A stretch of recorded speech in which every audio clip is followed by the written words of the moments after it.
Majelis Umum Perserikatan Bangsa-Bangsa PBB bertepatan dengan Hari Internasional untuk memerangi Islamofobia, mengesahkan langkah-langkah untuk memerangi Islamofobia sebanyak 115 suara mendukung, 44 abstain, dan tidak ada yang menentang dalam rapat yang berlangsung Jumat 15 Maret 2024.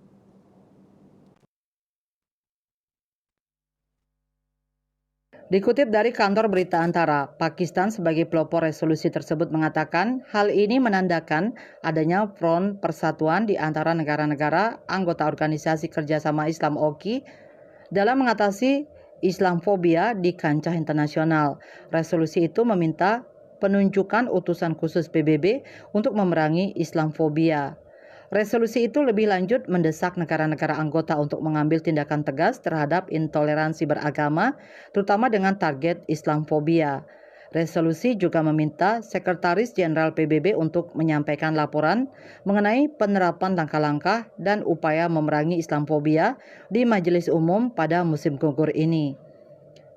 Juli tahun lalu, PBB mengadopsi resolusi yang mengutuk pembakaran Al-Quran, menyebut penistaan terhadap kitab suci umat Islam tersebut sebagai kebencian pada agama.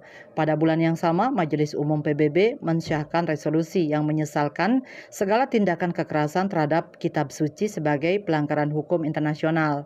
Resolusi tersebut juga menyebut serangan terhadap Al-Quran sebagai kebencian terhadap agama dan pelanggaran hukum internasional yang menjadi dasar bagi langkah-langkah yang harus diambil di masa depan. KMB Bali Pos melaporkan.